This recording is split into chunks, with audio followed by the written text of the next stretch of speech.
사실은 그 히틀러의 교회 정치와 고백 교회의 저항인데요.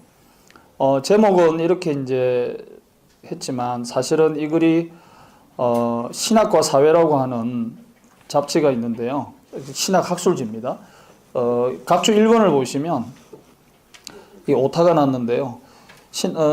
이 글은 다음의 제목, 그 독일 고백교회 저항에 대한 연구로 신학과 사회 그 12집, 2006년이 아니고 2016년입니다. 예, 좀 고쳐주시면 좋겠습니다. 2016년도에 제가 예, 그렇게 좀 해주시고요. 거기에 그 실려 있는 논문입니다. 그러니까 작년 그 여름에 그 실었던 논문으로 기억이 되고요. 좀 보시면 뭐 제목하고 그렇게 틀리지 않다라는 걸 알 수 있을 것 같고요. 제가 이제 참고적으로 그 이제 히틀러 시대 당시에 히틀러 그 수하의 이제 독일 제국 교회의 그 교회 지도자들이죠. 히틀러를 따랐던 그들이 어떻게 이제 독일 교회 내에서 교회 정치를 이렇게 해 나갔는지 그 연대기 표를 제가 복사를 지금 해 왔습니다. 지금 도착은 아직 안 한 것 같아요. 우리 지금 조교가 지금 열심히 복사를 하고 있는 줄 아는데요. 그 연대기 표를 보시면 이렇게 되어 있습니다. 그 히틀러 시대의 그 세계사죠, 그죠? 예. 여기 이제 독일 역사를 포함하는 겁니다. 독일 역사. 이렇게 되어 있고, 그 다음에 이제, 독일 교회, 이제, 역사가 나오고요.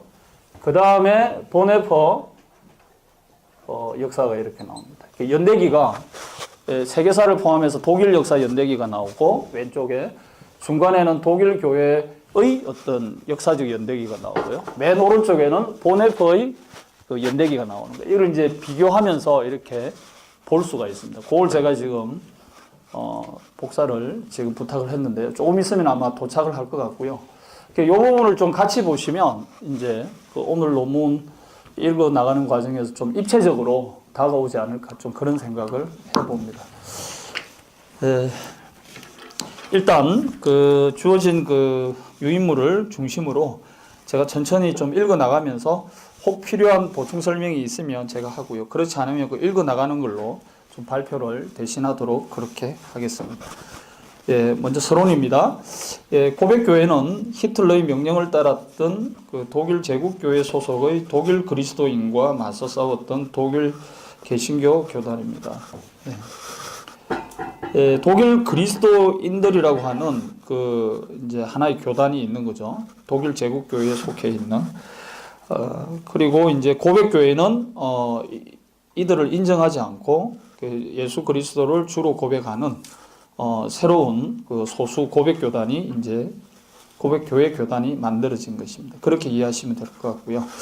고백교회는 유일하신 예수 그리스도에 대한 신앙 고백에 근거한 바르멘 신학 선언이 선포되는 역사적인 순간을 함께 했습니다. 고백교회는 보네퍼를 목회자들을 교육하기 위한 핑겐발데 신학원의 초대 교장으로 불렀습니다. 독일 교회의 미래를 책임지는 교육자들을 양성하는 일은 나치의 이데올로기인 국가사회주의를 추종했던 독일 그리스도인들과 또 어떤 이제 책에는 이제 독일 그리스도인 연맹 이렇게 이제 옮기기도 합니다. 예수 그리스도를 따르는 고백교회 사이의 교회 투쟁의 상황 속에서 중요한 과제였습니다. 고백교회는 전쟁이 종결된 이후에도 독일 교회의 재건을 위해 노력했습니다. 고백교회는 1945년 8월 슈투트가르트에 모여서 히틀러에 대항해서 더 적극적인 형태로 싸우지 못했던 것에 대해 참여했습니다. 한국교회는 일반적으로 히틀러에 저항했던 고백교회 투쟁을 높이 평가하고 있습니다.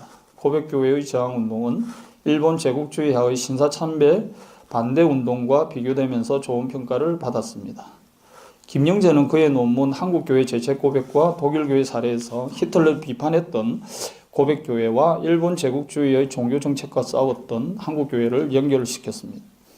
그는 특별히 히틀러의 우상화를 비판했던 고백교회의 저항과 일본 제국주의의 신사참배 강요를 거부했던 한국교회의 투쟁을 비교했습니다. 그에 의하면 두 교회의 저항은 모두 십계명의 제1계명을 철저하게 복종한 참된 그리스도인들의 삶의 결과였습니다. 결론에서 그는 신사참배에 대한 한국교회의 철저한 재책 고백의 당위성과 필요성을 주장했습니다. 김기련은 히틀러 유대인 정책에 대한 연구를 통해 고백교회 투쟁을 검토했습니다. 그의 연구에 의하면 히틀러는 유대인을 독일의 일체화에 대한 강력한 저해 요소로 간주했고 유대인을 그렇게 생각했다는 것이죠. 그래서 히틀러의 인종정책은 홀로코스트의 비극을 가져왔습니다. 이 연구는 고백교회 투쟁을 신학적으로나 기독교 윤리적인 면에서 강력한 저항으로 간주했습니다. 송규태는 그의 특별기고문 바르멘 신학서는 60주년을 맞으며에서 고백교회의 저항이 오늘의 한국교회에 제기하는 과제를 검토했습니다. 그에 의하면 바르멘 신학선언은 히틀러에 대한 저항적 특징을 보여주었습니다. 바르멘 신학선언은 독일 개신교회의 통일성을 파괴하는 독일적 그리스도인들과 현재의 제국교회 정부의 오류들에 대한 비판이었다고 합니다.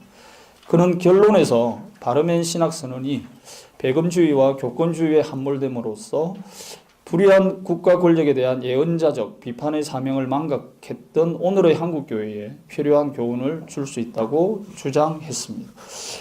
그러나 고백교회에 대한 이러한 평가는 과연 어느 정도 공정한 평가라고 할 수 있을까요? 제가 이제 문제를 제기한 것이죠. 예를 들면 바르멘 신학서는 그 어디에서도 나치의 유대인 정책에 대한 비판을 직접적인 형태로 표현하지 않았습니다. 보네프도 유대인을 끝까지 변호하지 못했던 고백교회를 비판했습니다. 옥중서간의 그 편지에서 나오고 있죠. 그리고 고백교회는 제2차 세계대전이 종결된 이후 죄책 고백문을 2번 발표했습니다. 그것은 독일 제3제국 하에서 고백교회가 더 강하게 투쟁하지 못했기 때문이었습니다. 이러한 객관적 사실은 고백교회에 대한 저항을 좀 더 철저하게 검토할 필요성을 제기하고 있습니다. 나치의 이데올로기에 동조했던 독일 그리스도인들과 싸웠던 고백교회의 투쟁은 칭찬받기에 충분합니다. 그러나 고백교회의 저항의 부족했던 측면을 정직하게 검토할 필요가 있습니다. 이것은 고백교회와 한국교회의 미래를 고려할 때 유익한 일이 될 것입니다. 본 연구는 이러한 관심과 동기에 기초하여 고백교회의 저항운동을 기독교 윤리의 관점에서 분석합니다. 본 연구는 다음의 순서를 따릅니다. 서론을 지금 했고요. 히틀러의 등장과 독일 민족주의 2장이고요. 교회 투쟁과 바르멘 신학선언 3장에서 다루고 4장에서 고백교회와 보네프의 상관성을 살펴보고요. 5장에서 고백교회와 죄책 고백, 그리고 6장에서 결론을 이야기하겠습니다.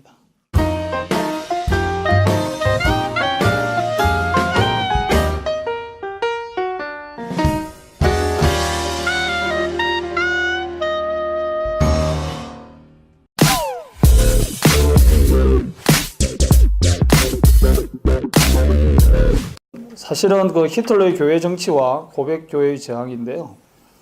제목은 이렇게 이제 했지만 사실은 이 글이 신학과 사회라고 하는 잡지가 있는데요. 신학 학술지입니다. 각주 1번을 보시면 이 오타가 났는데요. 이 글은 다음의 제목, 그 독일 고백교회 저항에 대한 연구로 신학과 사회 그 12집, 2006년이 아니고 2016년입니다. 예, 좀 고쳐주시면 좋겠습니다. 2016년도에 제가 썼습니다. 예, 그렇게 좀 해주시고요. 거기에 그 실려 있는 논문입니다. 그러니까 작년 그 여름에 그 실었던 논문으로 기억이 되고요. 좀 보시면 뭐 제목하고 그렇게 틀리지 않다라는 걸 알 수 있을 것 같고요.